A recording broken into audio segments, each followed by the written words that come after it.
Monday, March 27th, this hearing of the Minnesota Senate Agricultural Broadband Rural Development Committee is in session and a quorum is present. Members, we got lots to do this week. It's a big, important week for Minnesota and for us. We will be discussing our Omnibus budget bill. Today, I'd like members to attend to procedure, if you would please. Today, we will hear from testimony. We will hear a walkthrough of the bill itself. Members, if you have questions, I would like you to focus those questions on the nature of the testimony that the testifier gives. We will have time for discussion of the substance of a bill and any potential amendments on Wednesday when we go through that in that capacity. So just so we're perfectly clear, today is a listening day, friends. This is a day for us to listen and to understand the bill and perspectives on it as thoroughly as possible.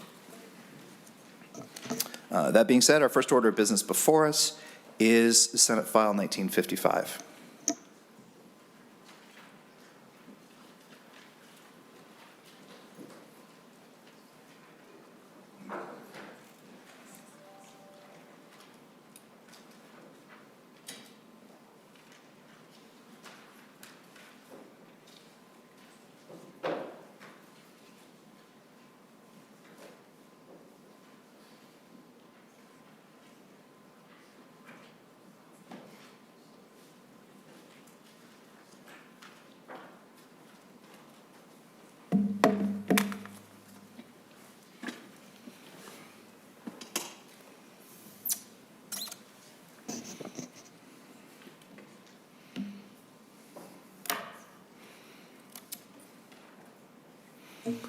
Okay, Senator Putnam, you can begin with Senate File 1955. Thank you, Mr. Chair. Senate File 1955 is the Omnibus Agricultural and Broadband Appropriations Bill. Before we begin, I'd like to move the A3 amendment, please. Okay, Senator Putnam moves the A3 amendment. Any discussion? Mr. Chair, the A3 amendment is the delete everything amendment that actually has the substance of our omnibus bill. I would also, however, like to move the A4 amendment to the amendment, if I may, Mr. Chair. Okay, Senator Putnam moves the A4 amendment to the A3 amendment. Would you like to discuss the A4 amendment? The A4 amendment, thank you, Mr. Chair. The A4 amendment to the amendment clarifies some of the math and corrects a couple calculations that were in there previously. Mr. Olson, would you like to explain a little bit behind the A4 amendment? Sure. For the A4 amendment, it just clarifies, so on page 1, line 29, for the general fund expenditures in 2025, it inserts the correct amount there, so all the numbers add up as Senator Putnam just explained. And then for the on page 7, lines 23 and 24 of the A3 amendment, let me just go to page 7 here.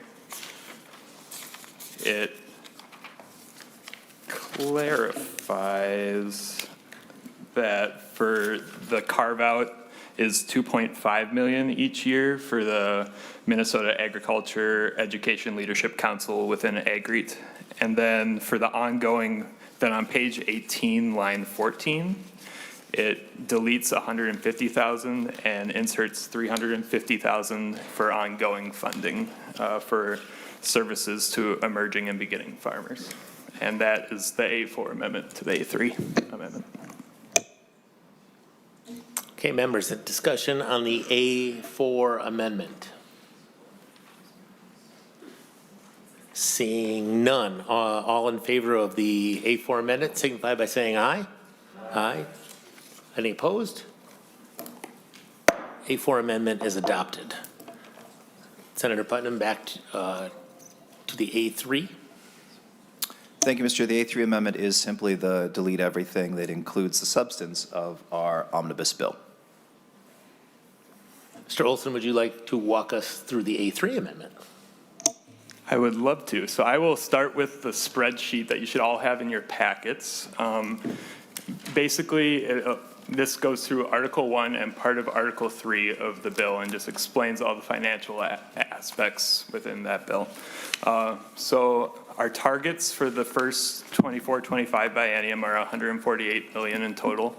And then for the 26-27 biennium, it's 40 million in total additional spending over the base. So just to explain the overall spreadsheet in front of you, column A includes descriptions of different riders or different sections. Column B explains what fund the different appropriation is coming from. Column C describes if it's a direct or statutory appropriation. Column D shows the current expenditures for the 2022 and 2023 fiscal years based off of the February forecast. Columns E and F explain or show the base funding based off of the February forecast for all of the departments within our jurisdiction. Columns G and I show the appropriations within the bill, and column G shows the appropriations within the bill, and column I shows the appropriations in the tails based off the language in the bill. Column H shows the difference between the appropriations within this bill compared to the base. So compared to this delete everything omnibus bill for the 2024-2025 biennium compared to the base, and the same for column J for the 2026 and 2027 biennium. So starting with the Department of Agriculture, within their Protection Services Department, there is base appropriations for the 2024-2025 biennium on line 8 of $40.6 million. And then we'll move, rather than go through things within the base funding, I will explain all the different change items above the base and how we get to our target. So starting on line 27, to maintain current service levels, it's $950,000 each year of additional spending in the 2024-2025 biennium, and then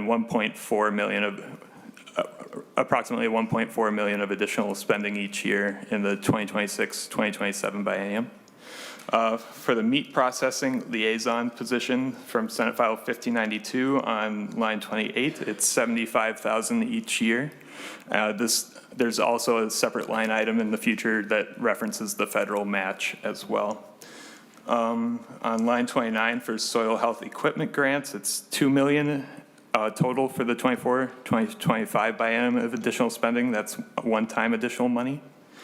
For additional appropriation for cover crops, it's $1.25 million in fiscal year 24 and $250,000 ongoing after that. So for 2024-2025 biennium, it's $1.5 million of additional spending.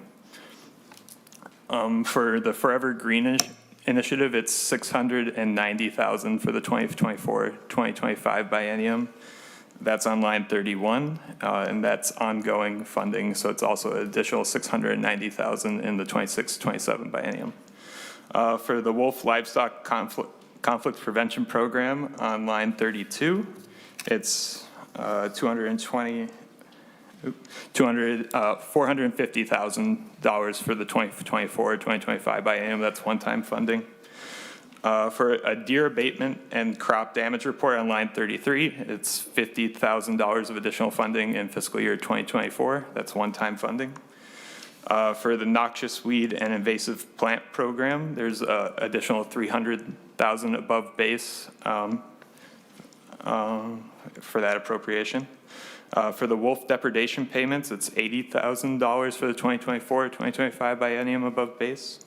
And for elk depredation payments, it's $70,000 above base for the 2024-2025 biennium, and that's also one time. So for the total change items for the protection services for Department of Ag, it's $7.19 million in the 2024-2025 biennium, and $4.116 million for the 2026-2027 biennium.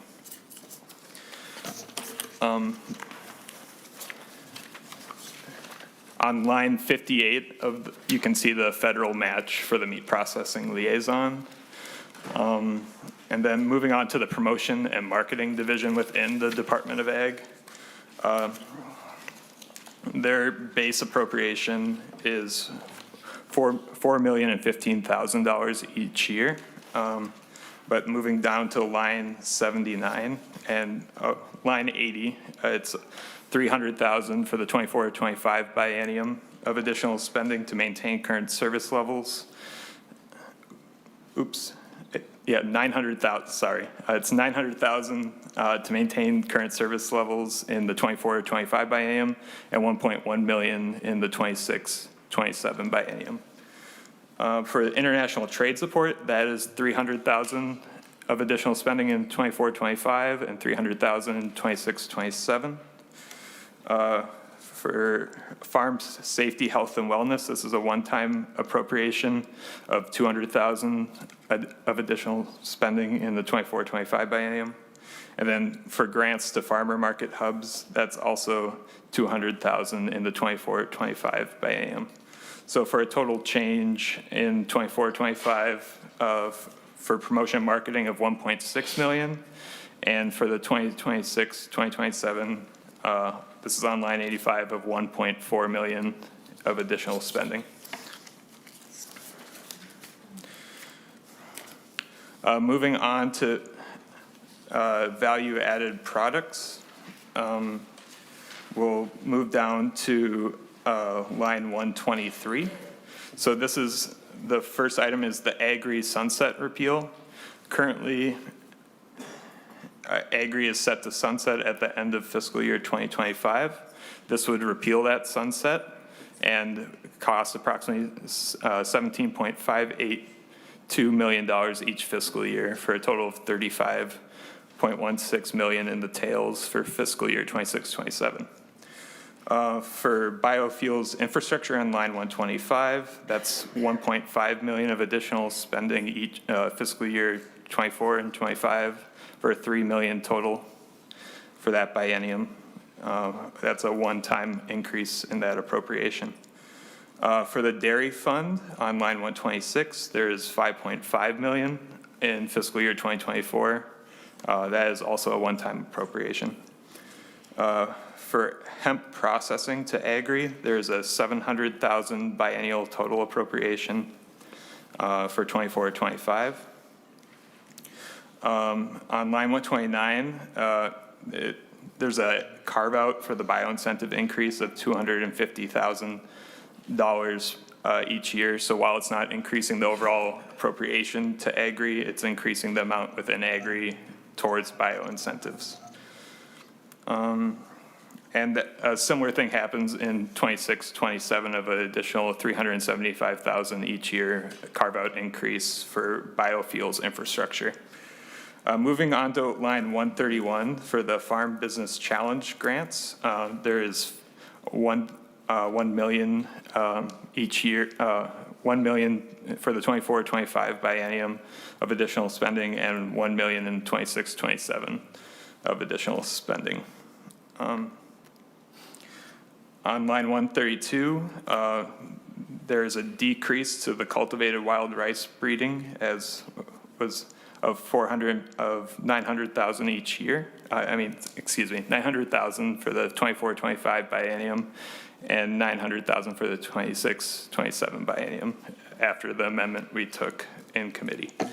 And then that money is, based off that amendment, is now 900,000 towards Minnesota tribal governments research within AgREIT, of 900,000 for the fiscal year 24-25 biennium, and 900,000 for the 26-27 biennium. And then there's also a change in the business, in the AgREIT carve out for business challenge grants on line 134. There's an additional 1 million carved out for the business challenge grants each biennium for 24-25 and 26-27. So the total change for value-added products is 13.2 million in the 24-25 biennium, and 36.16 million in the 26-27 biennium. And again, a lot of that's coming from the repeal of the sunset.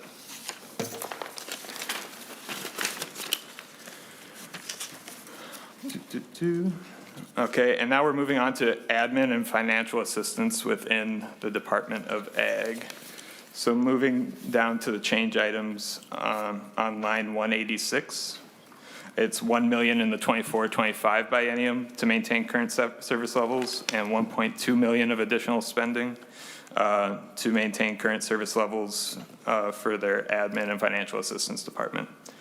For the Rural Finance Authority capacity increase, it's 300,000 24-25 biennium. This is on line 187, and 300,000 in the 26-27 biennium. For IT modernization, it's 2 million of one-time money in the 24-25 biennium. On line 189, services to beginning and emerging farmers, that's 800,000 of additional spending in the 24-25 biennium, and 400,000 in the 26-27 biennium. For the transfer to the ag emergency account, it's a one-time transfer of 1.4 million in the fiscal year 2024.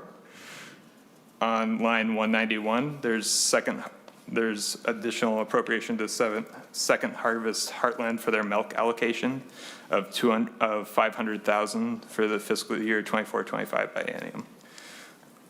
On line 192, there's the Good Acre Leaf Program of additional funding of 600,000 over the biennium for fiscal year 24-25. That is a one-time increase. On line 193, there's the Northern Crop Institute of 120,000 for fiscal year 24-25 of additional spending. On line 194, it's 400,000 of additional appropriation to the Greater Mankato Growth Green Seam.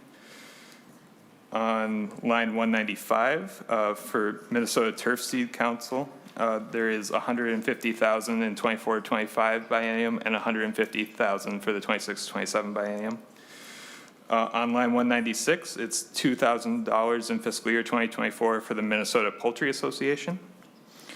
On line 197, it's 36,000 for the 24-25 biennium for the Minnesota Livestock Breeders Association. On line 198, it's 68,000 in fiscal year 24-25 for the Minnesota Horticulture Society. On line 199, it's 1 million in 24-25 for the Farm Down Payment Assistance Grants. On line 200 for cooperative development grants, it's 500,000 in the fiscal year 24-25 biennium. On line 201, it's meat process, additional 644,000 in fiscal year 24 in the 24-25 biennium for meat processing education grants. And then for MAELC, 250,000 in the 24-25 biennium and 250,000 in the 26-27 biennium. And then on line 203, there's the grain indemnity fund transfer of 14 million in fiscal year 2024. This on line 205, you can see the change items total to the general fund of 19.086 million in fiscal year 24, 4.68 million in fiscal year 25, for a total change of 23.77 million in the first biennium, and then in the tails there's 2.4 million of additional spending.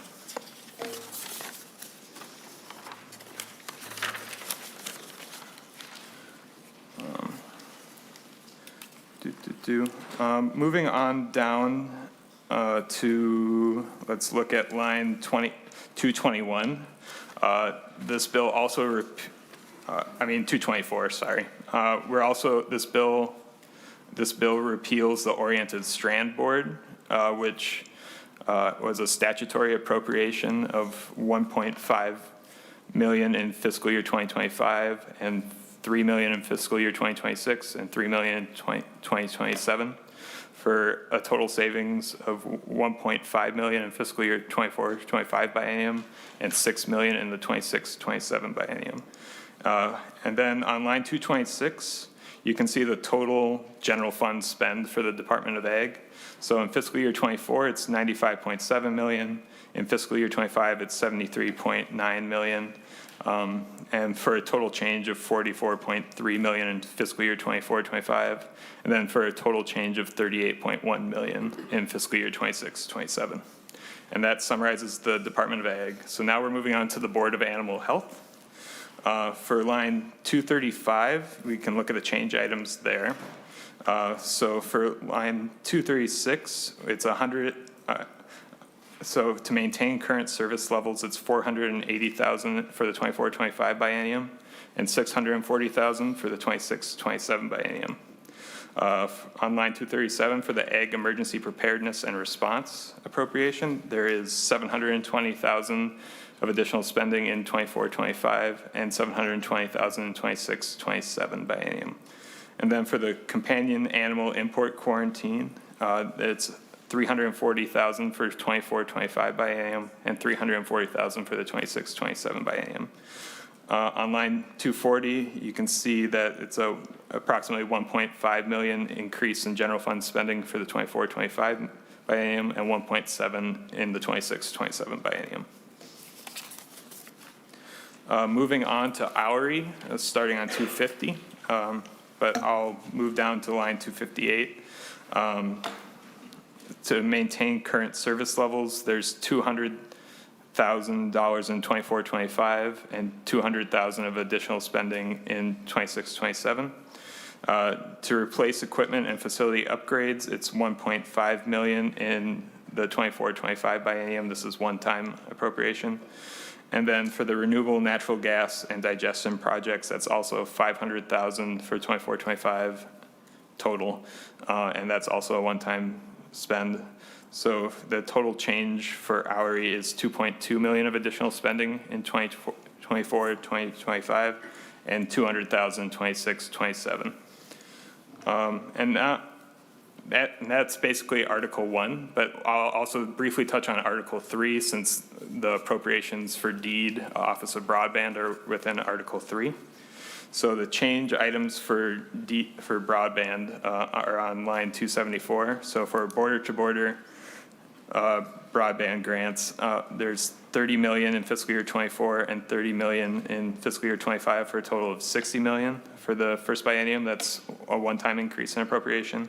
And then for the low-density program, it's 40 million for the 24-25 biennium. And then just for a total summary of the total general fund direct appropriations. So for Department of Ag, it's 95.7 million in fiscal year 24, 73.9 in fiscal year 25 for a total of 169.5 million.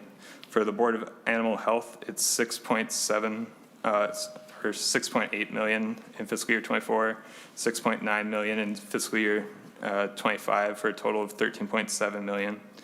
On line 282, we can see hourly, which has 6.6 million in fiscal year 24 and 4.3 million in fiscal year 25 for a total of approximately 11 million. And then moving on to deed, their total general fund appropriation is 75.4 million in fiscal year 24 and 50.4 million in fiscal year 25 for a total of 125.7 million approximately. And so for the total general fund appropriations for the 24-25 biennium, it's roughly 319.932 million, which is approximately 149.5 million above base. But after the repeal of the oriented strand board, that gets you to exactly 148 million of additional spending, which is the target. And similar in the tails for all the areas within our jurisdiction, it's 46 million of new appropriations, but after the repeal of the oriented strand board, it becomes 40 million, which matches our tails target. On page 8, excuse me, you can see the all funds summary and a summary of transfers. And then page 9 includes a more detailed description of agri. But overall, that summarizes the numbers within Article 1 match the spreadsheet, and I would be happy to answer any questions. Members, does anybody have any questions for Mr. Olson?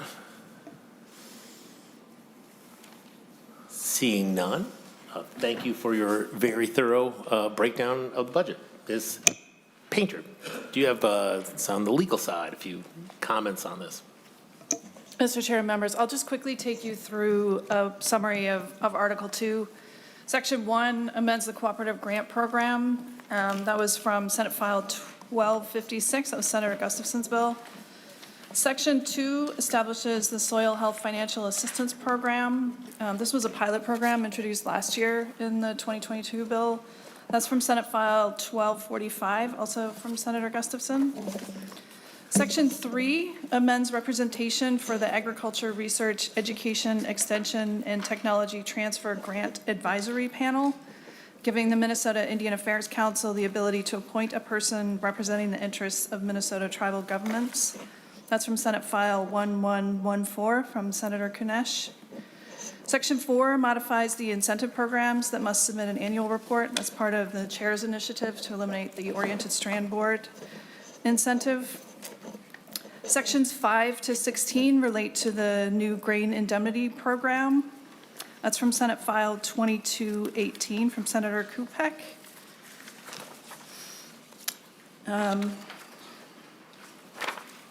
Most of those subsections there are technical changes to statutes to reflect the new grain indemnity program. Section 11 establishes the grain indemnity account and appropriates money to the commissioner to pay claims, issue refunds, and administer the program. It also describes when a producer would be eligible for a payment, the claims process, and limits on payments, authorizing the commissioner to petition for a court order to take legal action to recover claim payments. Section 12 outlines the charges, collection, and submission of grain indemnity premiums. Section 13 describes how a producer may opt out of the grain indemnity program. Section 14 states the penalties for refusing to collect premiums or pay collected premiums to the commissioner. Section 15 describes the bond requirements for a new grain buyer or new public grain warehouse operator. And Section 16 modifies reporting requirements for stored grain. Section 17 extends the expiration date for the State Healthy Soil Management Plan. That's from Senate File 1245 from Senator Gustafson. Section 18 describes the Wolf Livestock Conflict Prevention Grant Program. That's from Senate File 2154 from Senator Kupek. And Section 19 is a repeals provisions relating to expiration of the Emerging Farmers section of statute, the sunset of the Agricultural Growth, Research, and Innovation Program, the Oriented Strand Board Production Incentive, and also provisions in the grain buyer chapter that would no longer be relevant. And then that article is effective July 1st, 2023. And then just going to Article 3, Mr. Olson already went over the appropriations, but Section 3 of Article 3 amends the limits for grant funding for broadband projects depending on whether the project receives federal funds or not. That is from Senate File 2169 from Senator Seeberger.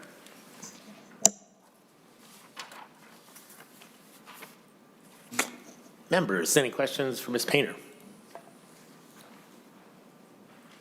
Seeing none, thank you very much for that analysis. Mr. Chair? Oh, yes, Senator Westrom.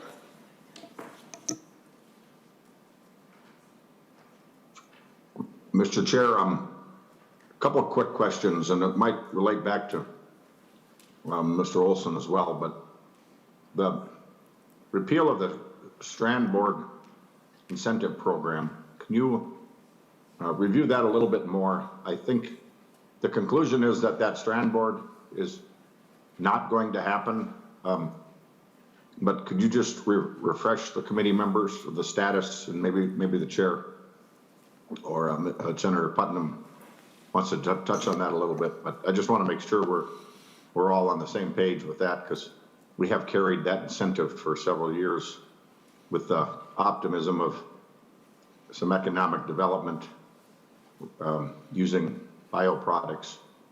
And so can you talk about that a little bit more for us, and then I follow up on the grain indemnity? Sure. Senator Putnam. Thank you, Mr. Chair, and thank you, Senator Westrom, for that question.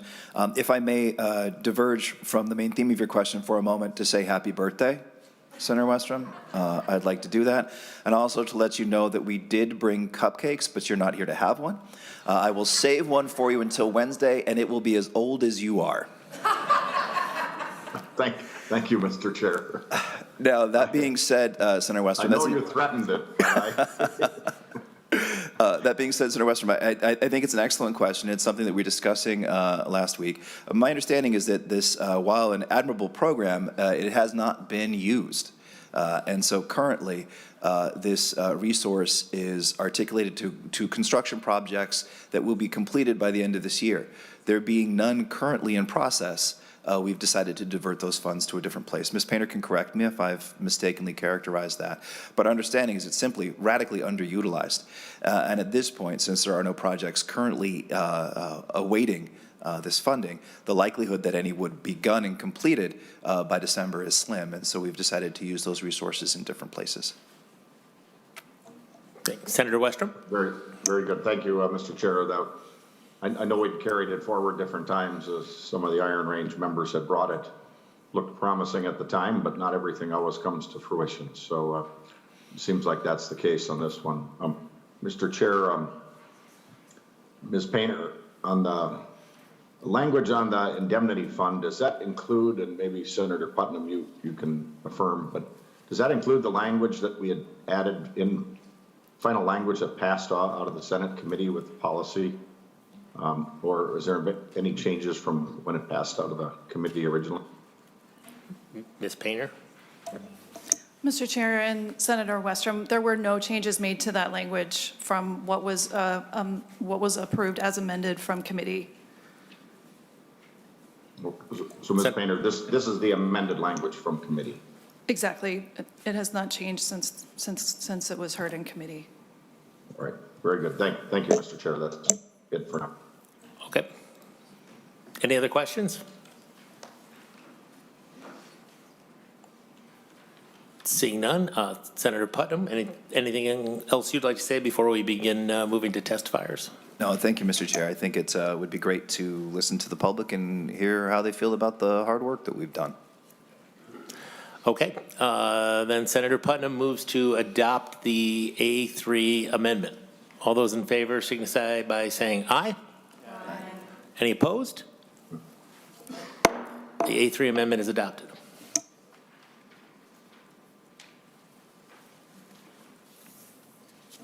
In that case, I think we will then move to testifiers. First up on my list, Nikki Warner.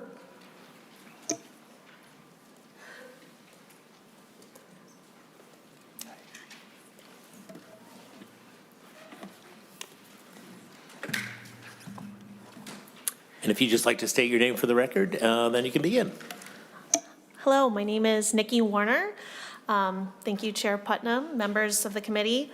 Yes, I'm Nikki Warner, the Communication Director for the Good Acre. I'm testifying today to ask that funding for the Good Acres LEAF program remain in your final Omnibus bill. And I'd like to thank you all for the hard work that you've done this session on behalf of agriculture in this state. Unfortunately, I don't have a farmer here to testify, but so far this session, I know that you all have sat through hours of testimony and you've hosted listening sessions across the state. My Capital Pathways intern, Padra, and I helped collect written testimony from 30 farmers for the bill hearing we had in this room on March 6th. You heard from Jane Winsberger, who came from Ogilvie, Senator Nathan Wessenberg's District 10, and Robert Lohr, an incredible farmer with 50 years of experience who lives in St. Paul in Senator Tu Zhang's district, who farms on 2 separate plots he rents in Marine on St. Croix and in Blaine. We also had 47 organizations sign on to a letter that supported our LEAF bill, among other important investments, and we even had a foothold with a mention in the governor's ag budget. It's a beautiful day outside today if you guys haven't gotten a chance to step outside. And despite the snow on the ground, the growing season is already underway. Seeds are being started in greenhouses, in kitchen windows, and cold frames all over our region.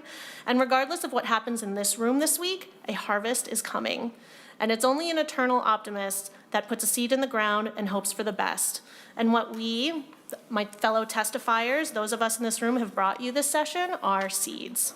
Seeds of hope and transformation for a food system that equitably ensures the integrity of our food supply, the health of our environment, and the strength and resilience of our agricultural economy. I know that with the budget targets for ag, not every seed will get planted in this budget, but thank you for planting one for LEAF and for listening as we've shared the impacts that this program, the demand from farmers, the demand from hunger relief organizations, and the demand from communities who are better fed by familiar foods. I look forward to showing you the fruits of this work at the Good Acre this summer. Thank you, and I wish you all the best of luck this week as you finalize an omnibus for the betterment of the state of Minnesota, and I yield the rest of my time to the next testifier. Great, great, thank you, Ms. Warner. Next up, we'll have Allison O'Toole. And as a reminder, I'm supposed to tell you that it's 3 minutes per testifier, so Very good. Thank you, keep Senators. the tractor on time. Yes, I will do my part in that. I would not want to derail that. Thank you so much, committee members and Mr. Chair. My name is Allison O'Toole. I'm the very proud CEO of Second Harvest Heartland, one of the country's largest food banks based right here in the Twin Cities. We are the provider of 94% of the food that goes to our local food shelves. We serve more than 1,500 food shelves and community partners across our service area. We are appreciative of the legislature's work to advance policies that support Minnesotans facing hunger, food insecurity, including universal school meals and emergency food shelf relief. So thank you so much for that. These investments alone are not enough to end hunger in Minnesota, which remains at a record high right now due to ongoing consequences from the pandemic, elevated grocery costs, and sunsetting federal benefits. I don't know if you know this, but Minnesotans made more than 5.5 million visits to our local food shelves last year, which is 2 million more than the previous year. It's a fact that should keep all of us up at night. With a $17 billion budget surplus, we joined dozens of partners from across the state calling for a robust $110 million increase in the agriculture budget that would allow this committee to invest in programs and policies that connect our communities with the food that they need. This includes Minnesota's Farm to Food Shelf program, which provides our state's food shelves with a consistent supply of locally grown and produced produce, milk, and protein. The food we source through the Farm to Food Shelf program is connected to hunger relief organizations in all 87 counties of our state. We leverage these state dollars to source the most in-demand items at food shelves, alleviating some of the pressure on the emergency food network to provide staples like produce, milk, and protein to the communities we serve. And unfortunately, the low budget target this committee had to work with, we're seeing vital programs, including Farm to Food Shelf, left out.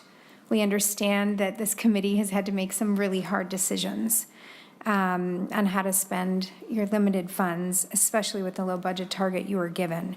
But we're here today to express our deep disappointment that the current proposed budget does not do enough to support important programs like Minnesota's Farm to Food Shelf that connects Minnesota families with locally sourced food. We call on the legislative leaders and the governor to reconsider the committee's target and choose to invest more in Minnesota's agriculture in order to fully fund our $6.1 million a year request to Farm to Food Shelf and invest in other efforts to get homegrown food to our neighbors in need. With a $17 billion surplus and record numbers of Minnesotans facing food insecurity, we can and must do more. I really appreciate your work and your consideration. Thank you. Great, thank you, Ms. O'Toole. I think I will call up 2 testifiers next, just to expedite getting up to the chair. So if I could have Alex Turnell and Bruce Clevin come up.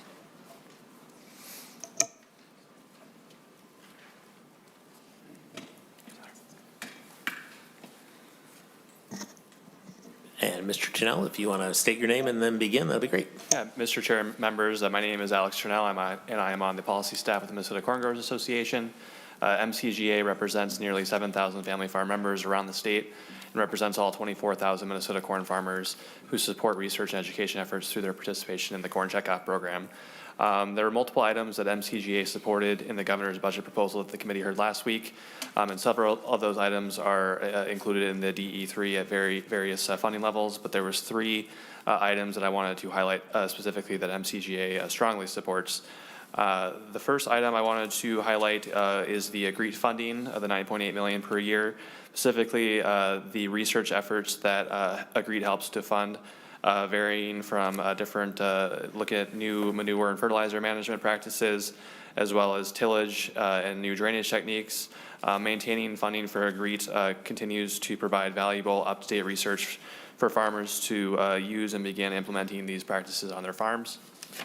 The second item MCGA strongly supports is the continued funding of the Biofuels Infrastructure Grant Program at $4.5 million per year for this biennium, and then the ongoing funding as well.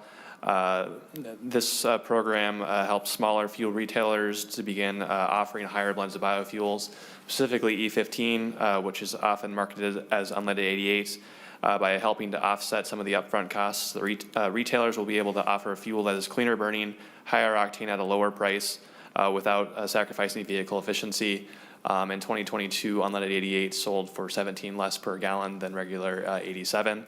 And while there's still a lot of room to grow through this investment, Minnesota will be able to approach nearly 500 stations statewide offering unleaded 88 and continue to lead the nation in locations for this fuel.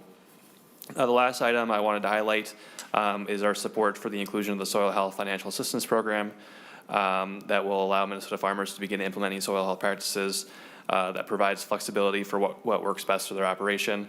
And while we had hoped for a higher funding amount than what's in the bill, especially with the popularity of the pilot program, we do recognize that the committee had a lot to balance with a number of funding requests compared to the target that the committee received.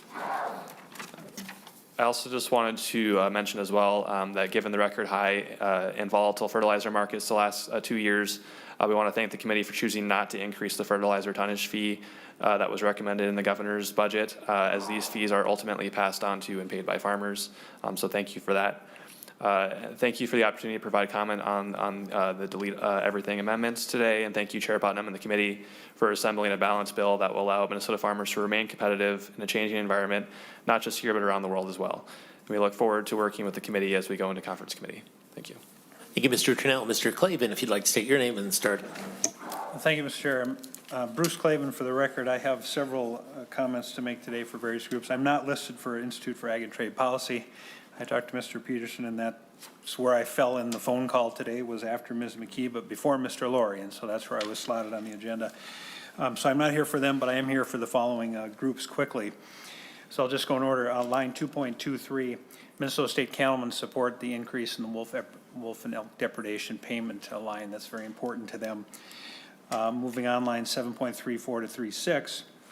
This is the potato breeding, $350,000 per year. Senator Kunish's bill. You heard former Senator Skoye explain the history of this a few weeks ago. This was also part of the original funding, and we were grateful to see that concluded, and that's on behalf of the Northland Potato Growers Association on East Grand Forks. Next, $1 million for the turkey research. Oops, I just lost my web page.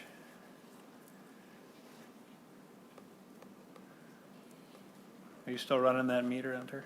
When I look at this?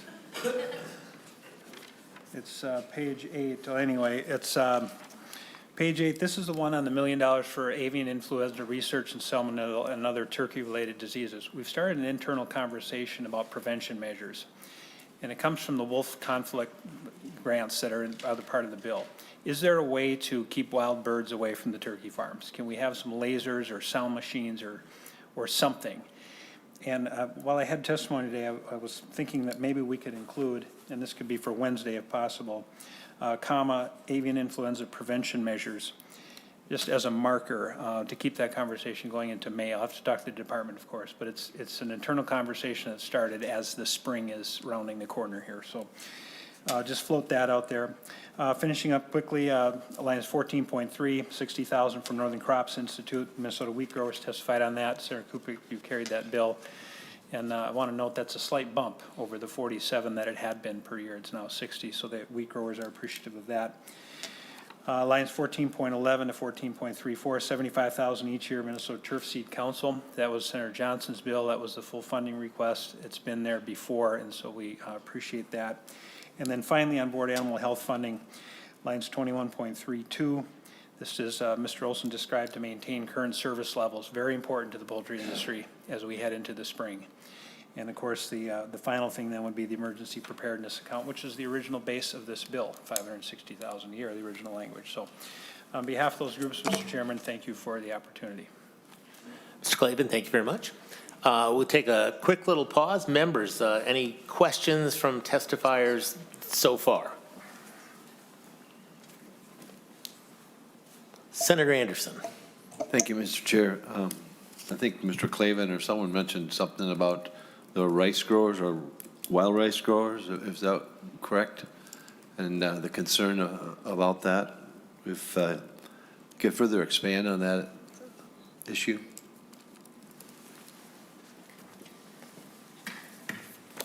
Sure. Mr. Chairman, Senator Anderson, Bruce Clavin again. This was a piece in Senator Kunish's bill. There were two original carve-outs, if you will, or separate lines. One was for wild rice breeding, one was for potato. And the potato one is still in the bill. I know the wild rice was taken out through an amendment when the bill was heard, whatever date that was. But the potato money still sits there on lines 7.34 to 7.36. So it was more a testimony in support of the potato money than commenting on the wild rice.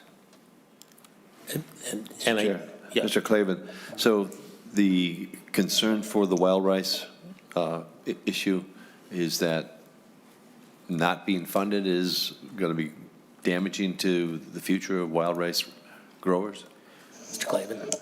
Mr. Chairman, Senator Anderson, that's not really my issue in and of itself. The original package, Senator Skoye explained during his testimony, the history of that. Those two were set out together at the time, I think in 2013. And so they have been ongoing for several years, and the potato money was still there. So I just wanted to highlight that. And Senator Anderson, Mr. Skoye will be coming up soon, so Thank you. He'll probably have more to say on that. Thank you. Any other questions? Okay, then we will go down the list. Dr. Mitch Hunter and Colin Curitin could come up to the stand. We'll take your testimony.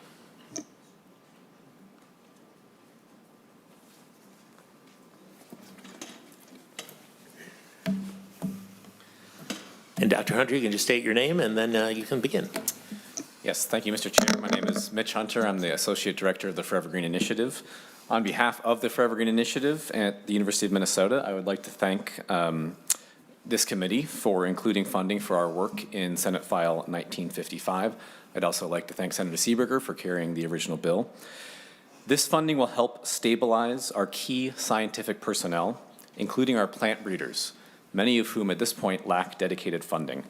So this investment will help us deliver new crops that are a win-win-win for farmers, the environment, and rural communities. We recognize that the committee had limited resources to address many worthy requests for funding, and we hope that legislative leadership will find a way to provide additional funds to address the many challenges and opportunities in this committee's jurisdiction. We look forward to continued partnership as we work toward fully funding the Forever Green Initiative. Base funding for Forever Green is critically needed to ensure the long-term viability of our efforts to protect soil and water while driving new economic opportunities for growers, industry, and communities across Minnesota. In addition, funding for equipment and infrastructure would help us accelerate the pace of discovery, achieve even more with state research dollars, and secure more large federal grants. I'll spare you the summary of Forever Green. I think you know that well. I just wanted to emphasize that our crops are a market-based approach to improving Minnesota's environment. And our vision is that they will spawn new industries that eventually operate without financial support from the state. However, public support is needed to achieve this vision. Research at the University of Minnesota was critical for the development of Minnesota's major crop industries, including hybrid corn, soybean, and wheat. Forever Green crops are the next generation. We appreciate the committee's support. Thank you. Thank you very much, Mr. Hunter. Mr. Curitin, you can state your name and begin as well. Thank you, Senator. My name is Colin Curitin, and I work as the Director of Adoption and Scaling for the University of Minnesota Forever Green Initiative.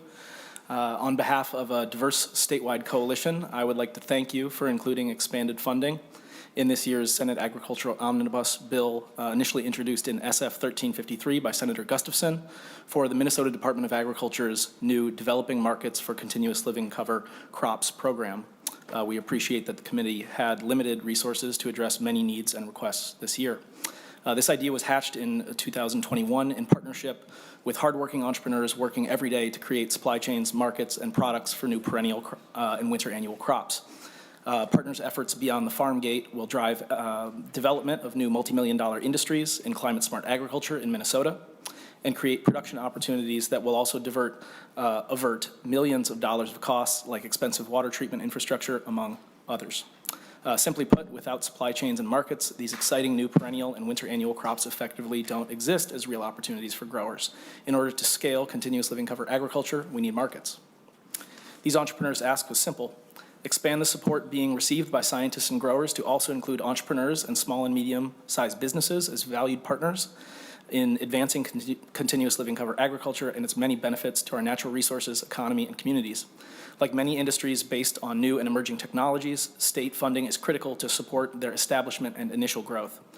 This idea quickly expanded to a diverse coalition of advocates for agriculture, rural livelihoods, water quality, soil health, including grassroots efforts to advancing perennial agriculture systems informed by indigenous leaders creating pathways for emerging BIPOC and immigrant farmers. This effort succeeded last year with a $500,000 allocation to MDA for a pilot grant program. This pilot was launched by MDA 2 weeks ago, and applications will soon be rolling in.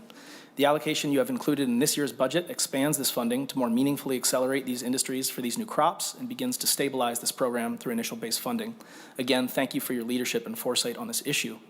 This work has had major ripples, encouraging other states nearby to consider developing similar programs. And this coalition's work was recently featured in a campaign on climate solutions as far away as Egypt at COP27. This funding further solidifies Minnesota's role as a national leader in policy innovation and cross-sector collaboration, and will help root exciting new industries here in Minnesota to advance continuous living cover agriculture and regenerative agriculture for years to come. Finally, tremendous unmet needs and opportunities in Minnesota agriculture and rural communities continues to exist today. Were additional resources to become available for this body this year, our state's economy, natural resources, and communities would stand to benefit through additional allocations to Minnesota agriculture. Thank you again. Thank you, Mr. Curitin. Have Caitlin Bemis and Rod Skoye please come up to the testifier table.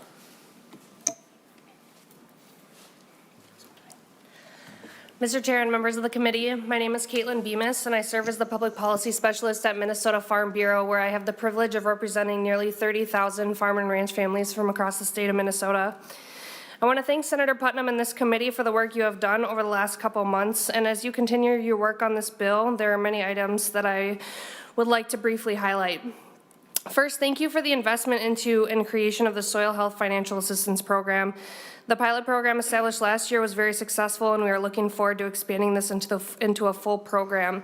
As we look toward promoting voluntary soil health practices and the resources farmers need to implement them, we appreciate the language included in this bill is not restrictive to specific practices and includes things like technology and equipment to help get these practices onto the ground and allow farmers to use soil health practices that make sense on their farm.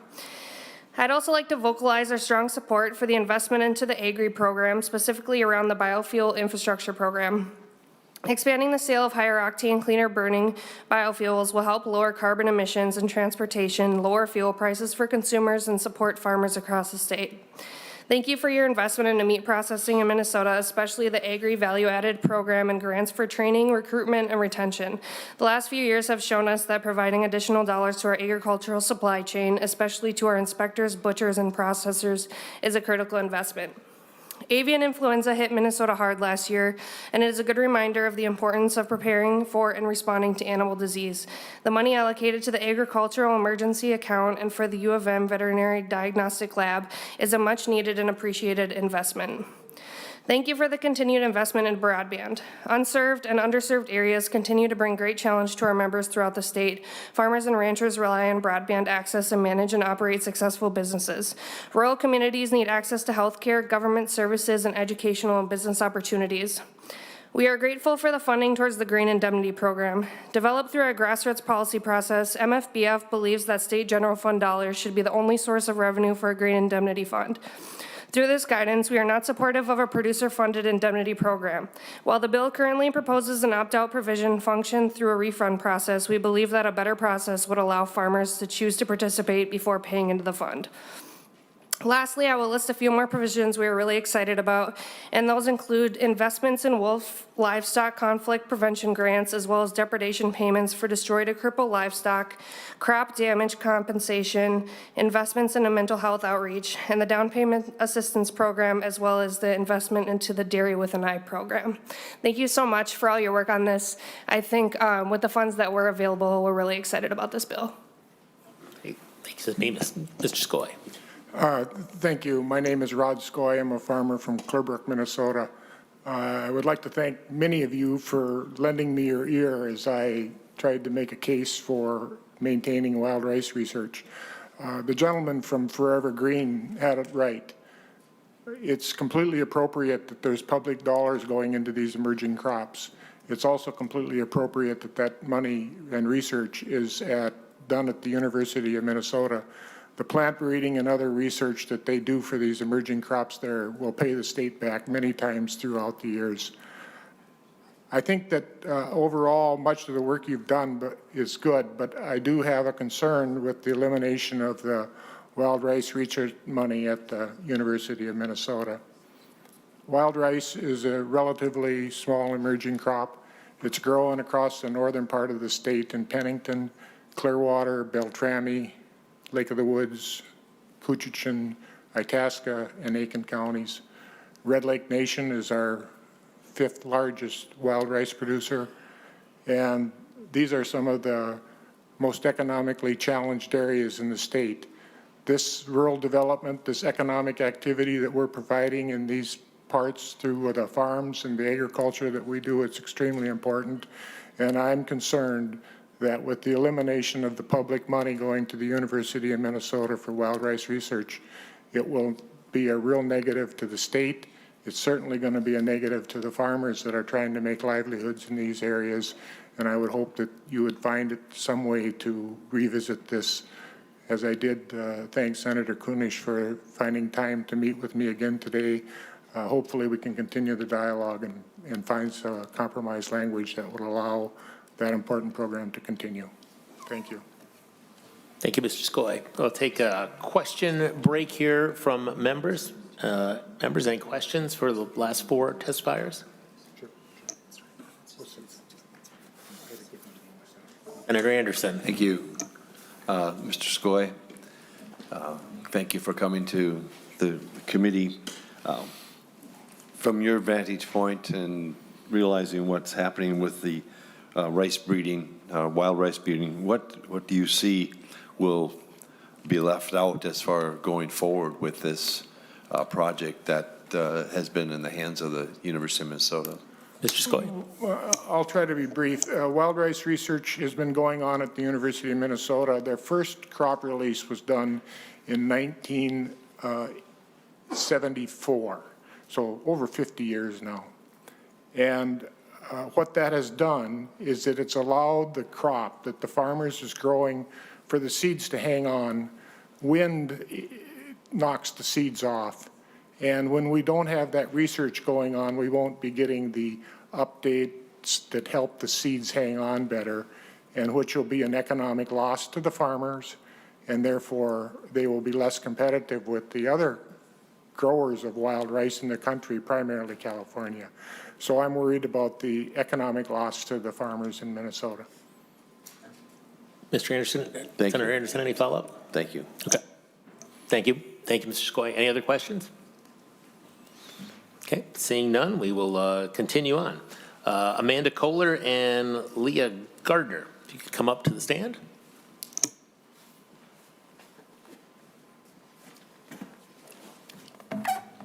And Ms. Kohler, you can state your name and begin your testimony. Great, thank you, Mr. Chair and members. My name is Amanda Kohler. I'm an organizer with the Land Stewardship Project. I want to first thank you for your hard work this legislative session. Regarding the DE amendment, LSP is particularly excited about the inclusion of the meat processing liaison position and small meat processor training grants, funding for farm to school, including a statewide coordinator for farm-to-institution strategy and programming, increased funding for the down payment assistance grant program, and the Emerging Farmers Office, additional funding for the Soil Health Financial Assistance Program, and the Good Acres LEAF Program. I'm primarily going to focus my couple minutes here on things that we would like to build upon and see adjusted in the bill. We did send a letter with more details and comments, and I encourage you to look at that. First, Land Stewardship Project and Midwest Farmers of Color Collective have offered language for the Down Payment Assistance Grant Program.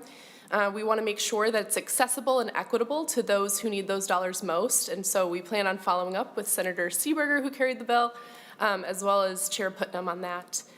The governor's language for the Emerging Farmers Office, we would like to see restored in the DE. The governor's language ensures that the Emerging Farmers Office can stably expand its staffing to be able to meet the needs of emerging farmers and includes $625,000 for this purpose in the base budget. We also would like to see the base amount increased for the Farm to School program and funding for farmers markets, as was heard in Senator Konesh's bill last week. And finally, a greater investment in prioritization of the Soil Health Financial Assistance Program. There's both high demand and high barriers to implement these new practices, and we ask you to consider limiting the program to practices that have proven to build soil organic matter. And with all that being said, like others, we're also disappointed in the low budget target, but we understand that the committee is doing its best with the target it has. And we encourage you to prioritize dollars in places where there's not abundant private investments to ensure that our small and mid-sized farmers, emerging and beginning farmers, local processors, and others need to start, expand, or transition their businesses, build a resilient food system, and steward our land, water, air, and climate. So thank you for your time. Thank you, Ms. Kohler. Ms. Gardner, if you want to state your name, and then you can begin. Thank you, Chair and members of the committee. My name is Leah Gardner. I am with Hunger Solutions, Minnesota. And the lens that I apply to this budget in particular is thinking about those who are most in need of access to food and agriculture in their communities. And I want to thank in particular Senator Gustafson for her leadership on a variety of things that we think at Hunger Solutions and with our partners and Hunger Coalition are critical. First, I want to thank the committee for providing additional funding for Farm to School.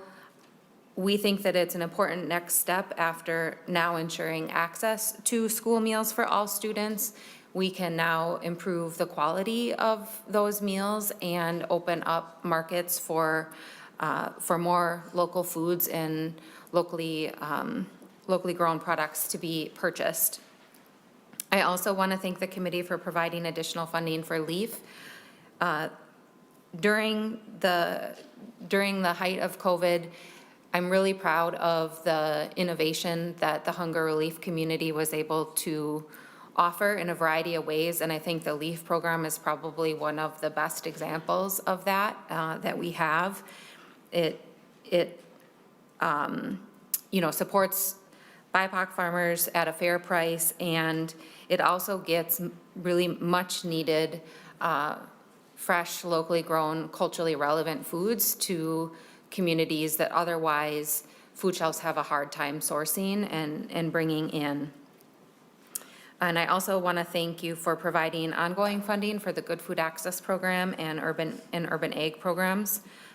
Good Food Access provides critical support for food retailers in areas that have limited access, otherwise known as food deserts across the state, of which we're among the worst in the country. So this is an important program. And also the Urban Agriculture Program, which provides funds to help restore youth and urban communities in their connection to land and growing food. And like others have said, certainly recognize the limitations of the budget target for this committee and that being tight, but should there be any additional funds made available, I think increasing the appropriations for good food access and urban ag are certainly warranted. Demand has far exceeded resources available in the years that those two programs have been operating, and I think they've been proving successful and meaningful to the community. And thank you for your time and for your leadership. Okay, thank you, Ms. Gardner. Our next testifier is online, Kathy Zeman. If you could, there you are. If you could just unmute your microphone, state your name, and you can begin your testimony. Thank you, Chair Putnam and members of the committee. I'm Kathy Zeman, the Executive Director with the Minnesota Farmers Market Association. And on behalf of MFMA and our record high now 373 farmers markets and their 10,000 or so vendors and the thousands of direct marketing farmers, so many who are emerging and beginning farmers, thank you very much for including funding for aggregation and food hubs at farmers markets within your bill.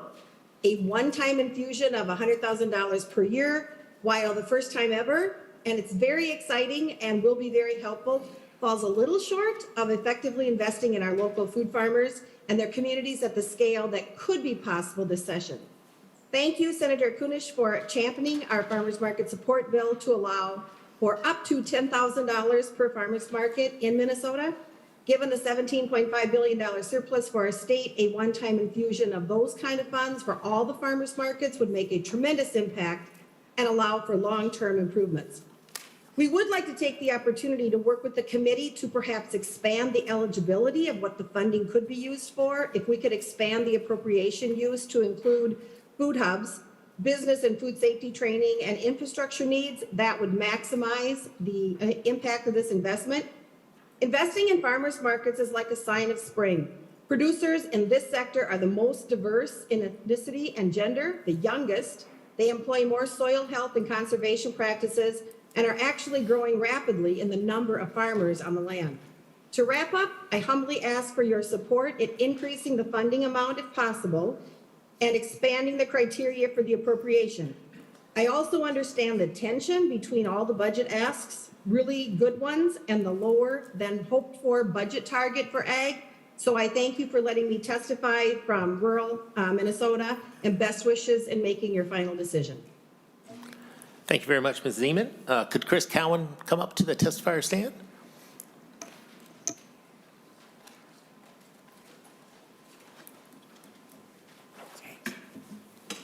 And then you can state your name and then begin your testimony.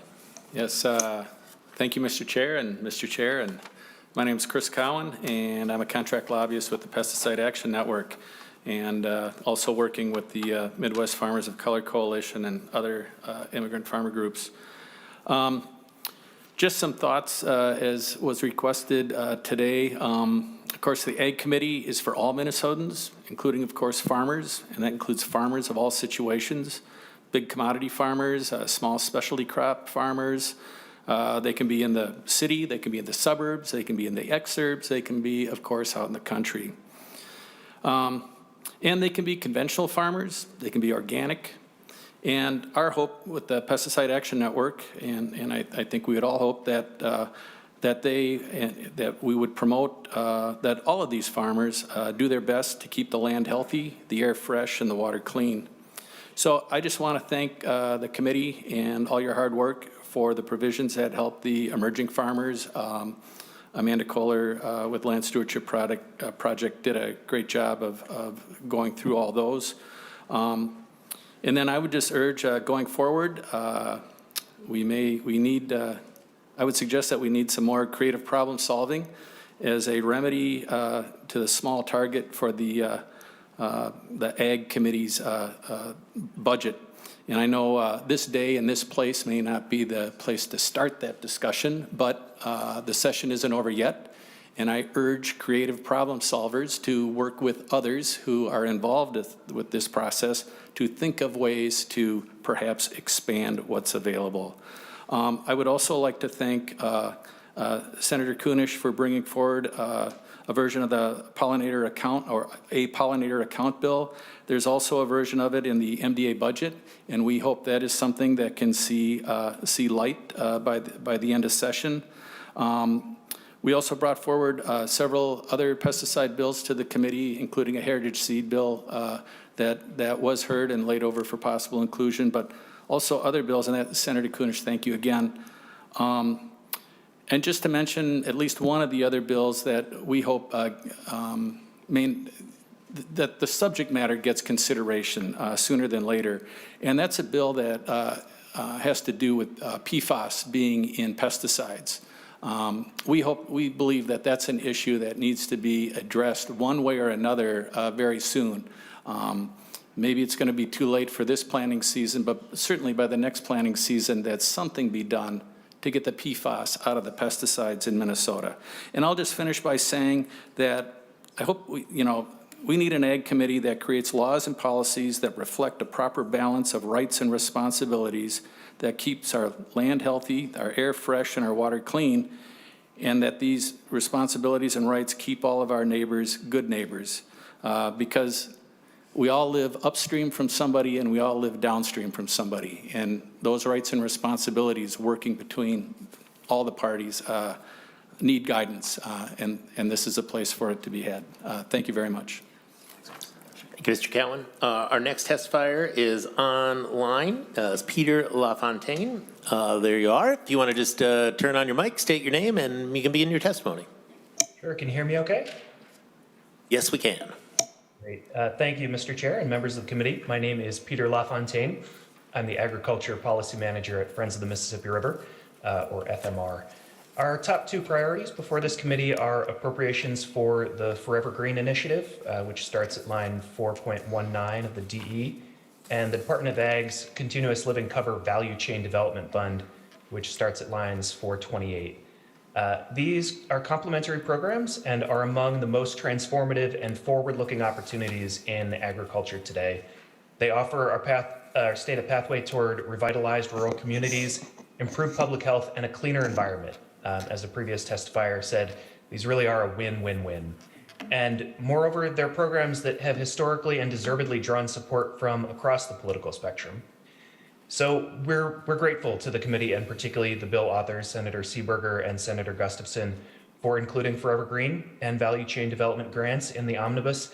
However, the funding levels for both initiatives are far short of the amounts requested, and the need clearly outstrips these marks. The Forever Green Initiative routinely achieves about a 5-to-1 federal return on state investment, and to illustrate just one element of its work, Forever Green scientists have recently made advances that could position winter annual oilseeds as a major sustainable cash crop on millions of acres in Minnesota and the upper Midwest. Meanwhile, the small and mid-sized local companies that make up the emerging value chains for perennial and winter annual crops need our support now if they're to reach their potential, and in doing so, unlock the transformative power of continuous living cover. As the saying goes, we get what we pay for. There's still an opportunity this session to adequately invest in the future of Minnesota farming, and I urge you to work with your colleagues to increase the budget target and prioritize sustainable ag initiatives like Forever Green and value chain development grants. Thanks so much for the chance to engage in this process. Thank you, Mr. LaFontaine. And I think at this moment, we'll take a quick question break. If anybody has questions for any of the last few testifiers we had. Seeing none, then we'll move on. Mr. Morris, if you want to come up, and Laura Lemke, if you want to come up to the testifier stand, we'll go from there. Thank you, Mr. Chairman. And Mr. Chairman and members of the committee. My name is Steve Morris. I'm the Executive Director of the Minnesota Environmental Partnership. We're the state's largest coalition of environmental conservation groups with over 70 member organizations. And I too want to thank the committee and the chair for all the time and effort put in to hear all these great proposals and put a bill together that fits within your budget targets. I know in that process you hear a lot of good things and you have a lot of heightened expectations.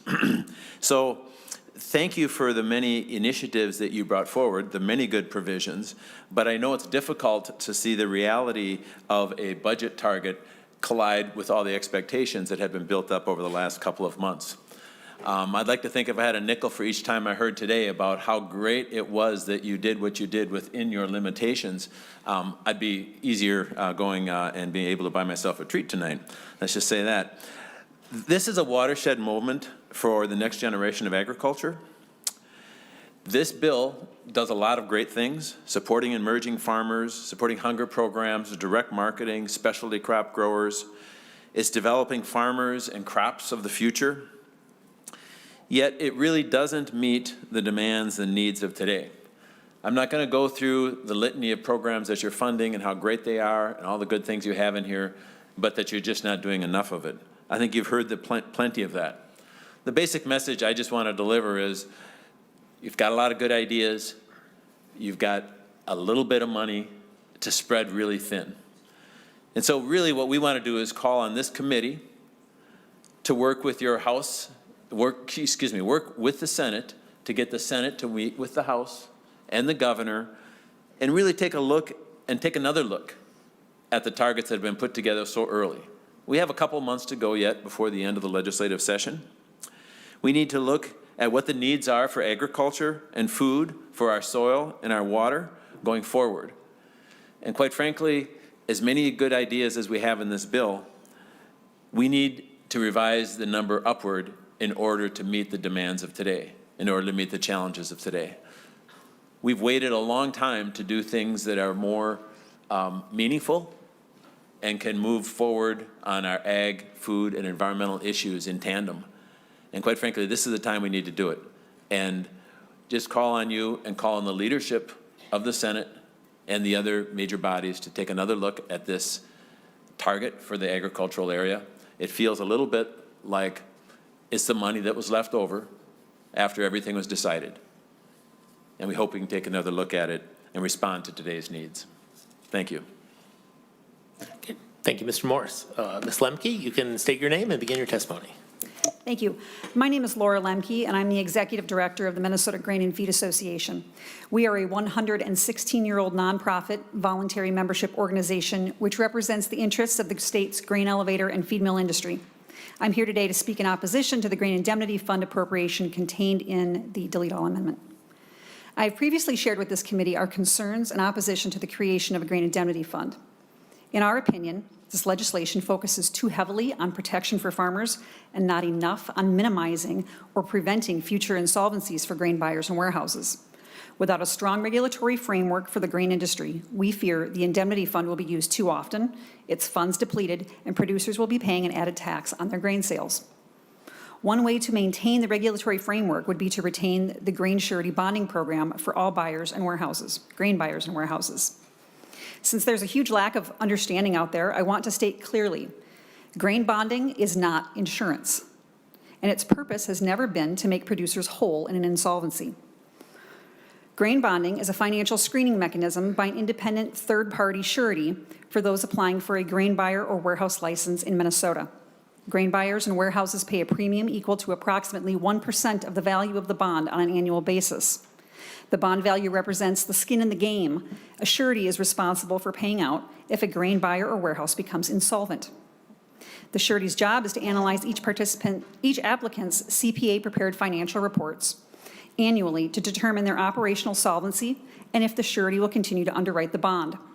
It is in the surety's best interest to do their due diligence when analyzing the financial reports of grain buyers and warehouses so that they do not have to pay out on the bond. Supporters of this bill will say that grain bonds are too low, and I agree with that statement. Grain bonds haven't been increased in 20 years or so. I have stated before to this committee, to MDA, and the Grain Advisory Group that MGFA participated on, that MGFA would support a reasonable increase in grain bonding. Unfortunately, this bill removes the grain bonding program except for a first-time licensee. If the process is good enough for a first-time licensee for their first 3 years of operation, why not keep it in place for all grain buyers and warehouses? At least then someone would be analyzing the financial reports of these facilities. Which brings me to another concern with this bill. While I understand the motivation behind repealing the statute requiring the annual financial reporting threshold for grain buyers, the cost of allowing the use of financial compilation statements may generate greater losses through potential fraud or abuse in the long run. Compilation statements are based on management's financial reporting put into a financial statement format. There are no assurances made by a CPA as the numbers have not been reviewed or audited. They may save some money, especially for smaller grain buyers, but many mid-sized to large grain buyers and warehouses will continue to use reviewed or audited financial statements regardless of this change in statute. In addition to the allowance of lesser quality financial reporting, we are also still concerned about the lack of staff at the department who are knowledgeable about analyzing financial reports, in addition to managing a $15 million fund of taxpayer money. Supporters of this legislation like to lean on the argument of how many other states have indemnity fund programs, but those same states equally value the regulation of the grain industry and preventing or minimizing future insolvencies by having robust programs and enough staff to do the job. Finally, the added administrative costs to the industry and workload to country elevator employees generated by the creation of a grain indemnity fund will far outweigh any savings touted in this bill's language. Thank you. Thank you, Ms. Lemke. Could I have Aaron McKee and Stu Laurie come up to the testifier stand?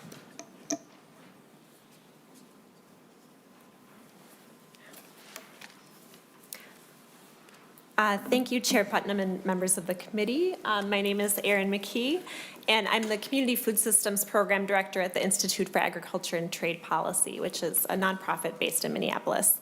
I'm also a member of the Minnesota Farm to School Leadership Team and the Minnesota Farm to Early Care Network Advisory Group.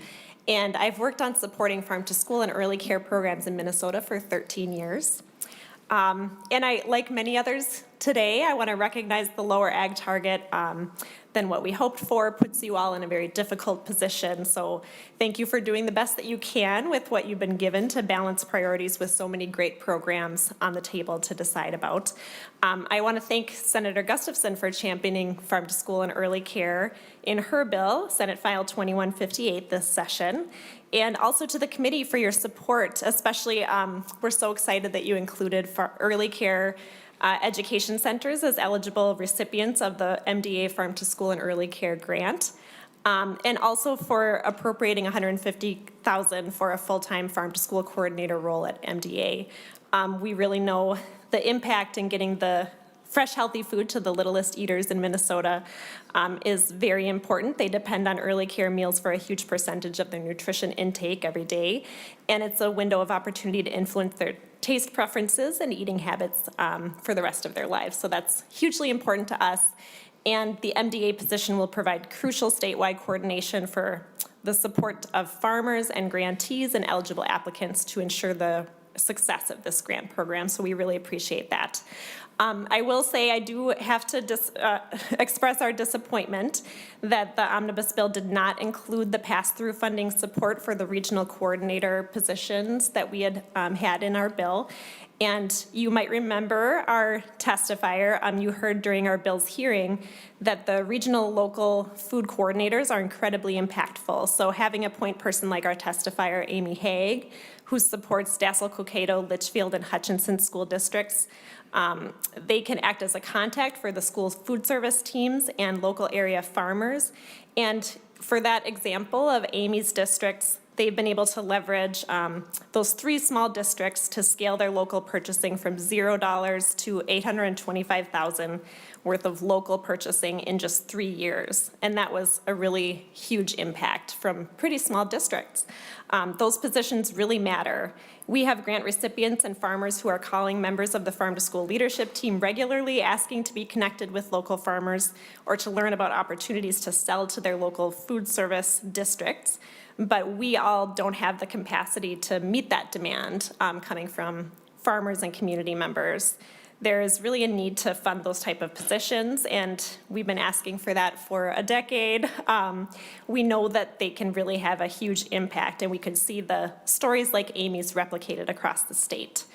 I also will just mention that that's a scalable ask, so we did request $500,000, which would be great, but even a pilot amount to support part-time positions around the state, a little bit could go a long way with including that type of funding. And then I will also just say, with the proven track record of success and the record surplus, we were hoping to see a greater investment in the amount of funding for MDA's Farm to School and Early Care Grant Program. Year over year, the demand for farm to school funding continues to grow. And we really thank you for including a one-time increase of $200,000 on top of the $800,000 of base funding. But simply put, this is just not enough to meet the demand that we see from schools and students and farmers across the state. So last year, Minnesota had a one-time federal infusion of funding for the Farm to School grant, and that allowed them to offer $4 million in funding for that program, and the demand still was more than the available funding. And schools and farmers are scaling up right now to use that funding this coming year. And we don't want to see the work that they're doing to build that supply chain dissolve when the funding drops down to $1 million next year, and then we'll revert back to the $800,000 after 2 years.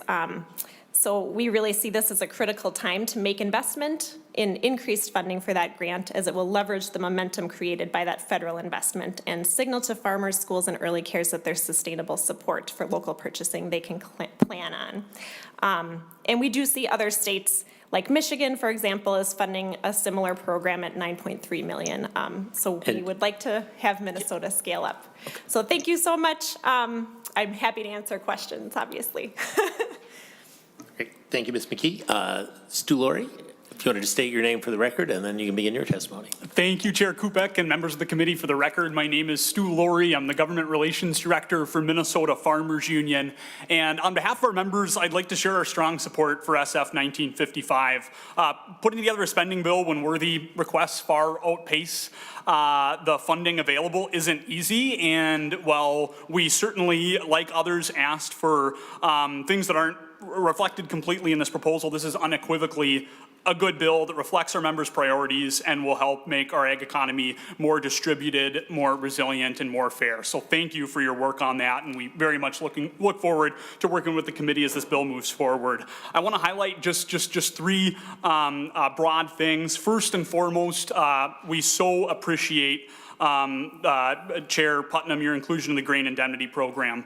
This bill's included in here because we have a failed system that continues to have devastating consequences for family farmers. You heard in this committee from Martin and Lisa Phillips and Good Thunder. They stand to lose around $200,000 from the pipeline bankruptcy and the Global Foods bankruptcy. They've tanked their credit rating. They're having trouble paying bills, and there's a real question on whether or not they can continue farming. You also heard from Brian Herbst, who lost $350,000 in the pipeline bankruptcy. He said before this committee, the silver lining of that is that his boys will grow up knowing the hardship that he faced during the 1980s farm crisis. That's a pretty tough silver lining.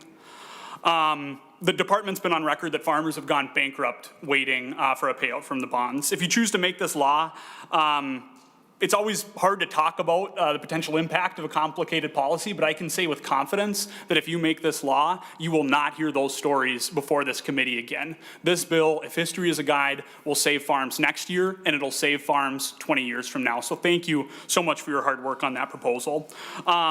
On meat processing, I want to thank you for the excellent work to expand and improve our local meat processing capacity, particularly coming out of COVID-19. Rebuilding our local and regional processing system is a top priority for our members. Chair Kupek, your bills to expand the value-added program and to establish a meat processing navigator position will help upgrade existing plants. I think the really exciting story about that is that plants are also facing a generational transition, much like farms, and this will help continue those brick and mortar businesses into the next generation. Similarly, Senator Kunish, your proposal to create a new workforce recruitment and retention program and help pay for scholarships at the Minnesota State College system will build on that important work and continue to rebuild the system that's been neglected for too long. Third, a highlight of this bill is the support for beginning and emerging farmers. Funding for the Emerging Farmers Office, down payment assistance program, funding for new markets through the LEAF program, Farm to School, and other initiatives, the farmland transition support, and expanding the Farm Advocates mission. All of these will help ensure that opportunities are available to everyone in our state. So I'll leave my testimony there and refer you to our longer written testimony, which talks about what this bill would do for soil health, cooperative development, forever green, biofuels infrastructure, and a host of other good things that we strongly support. And again, understand you can't do everything within the target you were given. Chair Putnam, you started this hearing saying, how does the feeling feel about your hard work on this bill? And I want to say for Farmers Union, we feel really good about the hard work that you put into this bill and feel confident that we're going to have a good ag budget this year. And of course, we'd welcome the opportunity to talk about what you might do with additional funding. So I'd be eager to answer any questions about my testimony or the written testimony that's in your packets, and I really appreciate the time. So thank you so much. Thank you, Mr. Laurie. We'll take a question break here for the last group of testifiers before we move on to the commissioner. Any questions from members? Seeing none. Commissioner Peterson, welcome back to the Ag Committee. Thank you, Mr. Chairman. For the record, Tom Peterson, Commissioner of the Minnesota Department of Agriculture. I'd like to start by saying thank you to Chair Putnam for his hard work putting this bill together. This budget that Senator Putnam has worked on reflects the vast array that of the governor's priorities that we had in our budget bill. Although some of the dollars may be a little different, and that's part of the process that we work on. But we appreciate the investments that Chair Putnam makes in this because it does represent a cross-section of Minnesota agriculture. The things that we see in here that were the governor's priorities of soil health, international trade, the meat liaison piece, investing in the continuation of Agri, a very important piece as we look at the structural integrity of this bill. Agri, without that, I just want to emphasize, when we did Agri years ago, and I say we as the agriculture community, we had that at one time a $70 million a biennium investment into agriculture in the ethanol producer payments. And when those payments maxed out, agriculture and the legislature came together bipartisanly to create Agri. And it's done a lot of good work for Minnesota. And that having that sunset, is tough. And so appreciate and working on that in our tails. The grain indemnity account has been a priority for the department for years. I've been out and about a lot in the last week. I was down at the Owatonna Farm Show. I was at a listening session with Chair Putnam, at my local cattlemen, at my local pork producers, and I continue to have farmers come up to me and say, what are we going to do? And I'm just telling you, this is our plan. This is what we put forward. I haven't heard another option that's been brought forward to say how we're going to address this. So this is something that's been around for a long time. Senator Dames had the first bill on this 7 years ago, so I appreciate the work on this. I also appreciate the work of emerging farmers and continuing that. That's been an important priority for the department since I started as commissioner. I also want to mention, as we work within this target, I look at other budgets that we have in the legislature. The Clean Water Fund also has important pieces that ties into this. So in the Clean Water Fund, we have $9.5 million for the Ag BMP, $6 million for Forever Green, and $3.5 million also for soil health equipment grants. So if we're able to hold that together and we get through the legislature, there is a nice package that represents some of these priorities. Also, real quickly, the structural integrity of the Department of Agriculture really also represented in this bill. I appreciate that with the operating adjustments and investment in IT. Very important when your constituents want to have us modernize a form, a different computer situation, we need dollars to do that.